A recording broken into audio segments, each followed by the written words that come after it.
Hey there! Welcome back to Natural Cures channel. What if I told you there's a simple dietary change that could lower your blood sugar by 60% or more? A supplement that's proven to prevent and even reverse diabetes, but hardly ever makes the top 10 lists. I'm talking about fiber, plain old fiber, the kind found in plants. You probably have some sitting in your pantry right now. But most people don't realize just how powerful it can be for controlling blood sugar and preventing disease. In this video, I'll walk you through the science on why fiber is so beneficial. I'll share the striking results from major studies on fiber and blood sugar. And I'll give you simple tips to easily increase your daily fiber intake.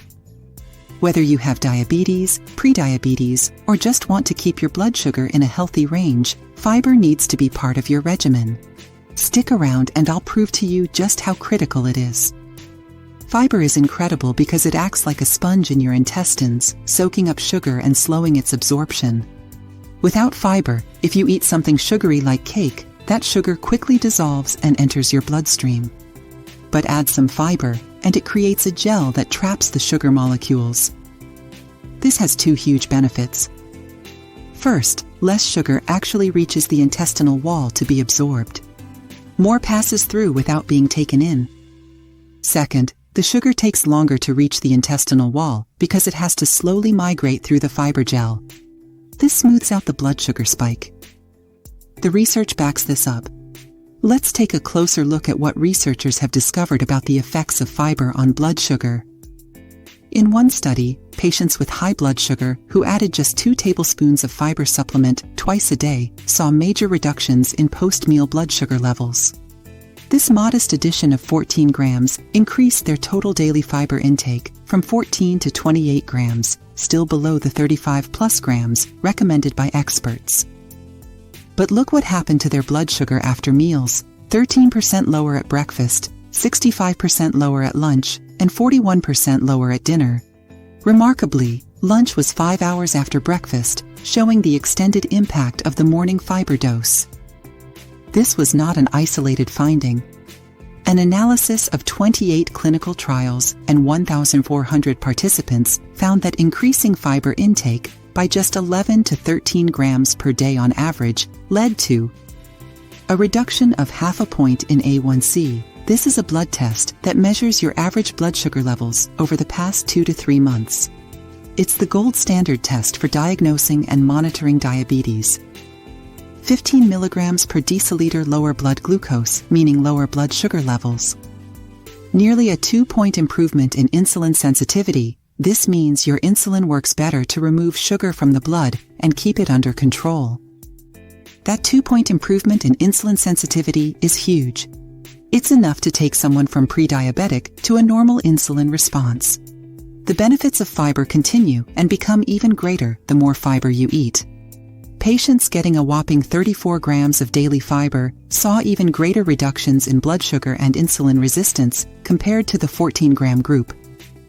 Across the board, studies show that going from today's average of 16 to 17 grams of fiber to the recommended 35+ grams leads to dramatically lower blood sugar and A1C for both diabetics and pre-diabetics. Some see their A1C drop an entire point or more, which is game-changing. And get this, high fiber intake is associated with a 45% lower risk of death from any cause. It lowers rates of cancer, heart disease, stroke, you name it. Multiple studies corroborate the longevity benefits of fiber. Now, maybe you're thinking this all sounds great, but you don't have diabetes. Is fiber still worthwhile? Absolutely. Fiber helps prevent diabetes in the first place. Those eating the most fiber have over a 40% lower risk of becoming diabetic compared to low fiber eaters. Again, multiple studies concur that upping your daily fiber intake significantly reduces your odds of getting diabetes. So fiber should be part of your regimen, whether you currently have diabetes or not. It helps get blood sugar under control if it's high, and prevents it from getting out of control if it's healthy. And the best part is that fiber is easy to add to your diet. You can take supplements which are proven to work just as well as fiber from foods.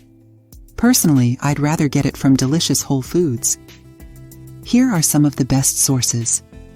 Fruits like apples, pears, plums, eat the peel and core too for extra fiber. Berries and citrus fruits are also great options. Vegetables, leafy greens, broccoli, cauliflower, and root veggies like carrots and sweet potatoes. Beans and legumes, black beans, chickpeas, lentils. These give you a fiber protein punch. Nuts and seeds, almonds, walnuts, sunflower, and pumpkin seeds. They contain healthy fats too. Whole grains, oats, quinoa, brown rice, barley. Choose 100% whole grain when possible. You don't need to go full vegetarian to get enough fiber. Simply focusing on including a few extra servings of these foods each day can help you reach the 35+ gram target. For example, have oatmeal with fruit and nuts for breakfast. Make a salad with veggies, chickpeas, and avocado for lunch. Snack on an apple. Choose a bean stew or lentil curry for dinner. Add chia seeds to your smoothie. With some simple substitutions like these, you'll effortlessly increase your fiber intake and start reaping the blood sugar benefits. So in summary, fiber is incredibly powerful for lowering blood sugar and preventing diabetes. It acts like a sponge to trap sugar molecules and slow absorption. Just 10 to 15 extra grams of fiber per day leads to dramatically lower blood glucose and A1C based on numerous studies. Patients getting the most fiber have up to a 45% lower mortality risk. Fiber boosts longevity. Focus on getting 35+ grams of fiber daily from fruits, vegetables, legumes, nuts, seeds, and whole grains.